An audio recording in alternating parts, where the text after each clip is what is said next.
Hello parents! Saat bayi memasuki usia 6 bulan, tentu parents akan bersiap untuk memberikan MPASI pada si kecil. Pada tahap ini memang dibutuhkan pengetahuan terkait pemberian MPASI, sebab fase ini sangat penting dalam mendukung pertumbuhan dan perkembangan bayi. Selain mempersiapkan bahan makanan untuk si kecil, ada juga beberapa aturan baik dalam proses penyiapan maupun pengolahan MPASI yang tepat bagi si kecil.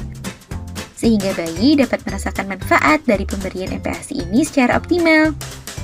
Kira-kira apa saja ya aturan dalam mempersiapkan MPASI bagi bayi yang harus diketahui oleh setiap orang tua? Yuk kita bahas parents! Sebelum dimulai, jangan lupa support channel ini dengan cara klik tombol subscribe yang ada di bawah agar dunia parenting semakin semangat menyampaikan informasi yang bermanfaat. Nyalakan juga tombol loncengnya ya, agar tidak ketinggalan pembahasan-pembahasan seputar pengasuhan selanjutnya. 1. Perhatikan kebersihan. Sebelum menyiapkan MPASI, parents wajib memperhatikan kebersihan baik dari segi perawatan makan, sumber makanan, serta mencuci tangan sampai bersih saat akan menyiapkan MPASI. Kebersihan dapat menghindarkan si kecil dari resiko terkena berbagai penyakit dari bakteri-bakteri jahat ataupun kuman dan juga virus. Sehingga jaga kebersihan makanan sebelum diolah dan sebaiknya cuci di air yang mengalir. 2. Gunakan air yang matang.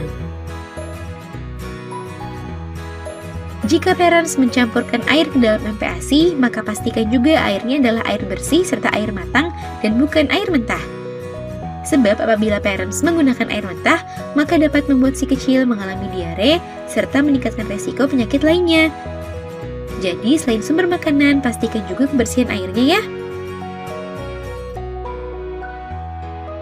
3. Hindari memasak terlalu lama.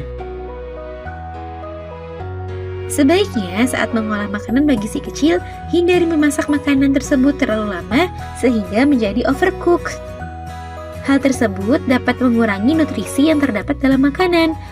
Namun, meskipun begitu, parents harus tetap memastikan setiap makanan yang diolah telah dimasak secara matang secara sempurna ya.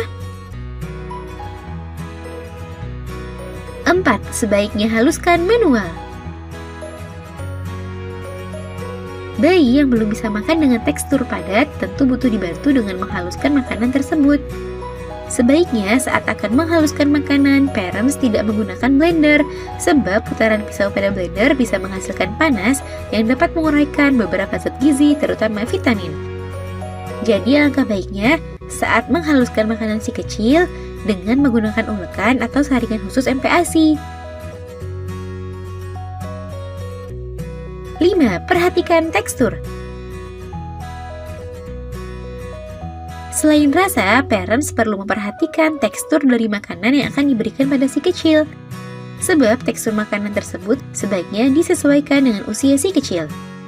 Dikutip dari laman Ikatan Dokter Anak Indonesia, ada 6 tekstur MPASI di setiap tahapan usia bayi, yaitu pada usia 6 hingga 9 bulan, sebaiknya makanan dihaluskan menjadi bubur atau dilumatkan hingga halus. Saat usia 9 hingga 12 bulan, bayi mulai dapat diberikan makanan yang dicincang halus atau yang dicincang kasar. Selain itu, si kecil mulai dapat memegang makanannya sendiri. Saat usia 12 hingga 23 bulan, bayi bisa mencoba makanan yang parents makan dan dihaluskan seperlunya sesuai seleranya. 6. Penggunaan bahan makanan. Dilansir dari laman Ikatan Dokter Anak Indonesia bahwa orang tua bisa menggunakan bahan makanan tertentu sesuai dengan usia si kecil. Di antaranya, protein nabati dan hewani dapat diberikan sejak usia 6 bulan, tentunya dengan tekstur yang telah disesuaikan. Selain itu, madu dapat diberikan setelah bayi berusia 1 tahun. Serta pemberian jus buah tidak disarankan untuk bayi yang berusia di bawah 1 tahun. Nah, itu dia parents, beberapa aturan yang perlu diperhatikan oleh orang tua saat mempersiapkan MPASI bagi si kecil. Semoga informasi ini bermanfaat ya parents. Sekian.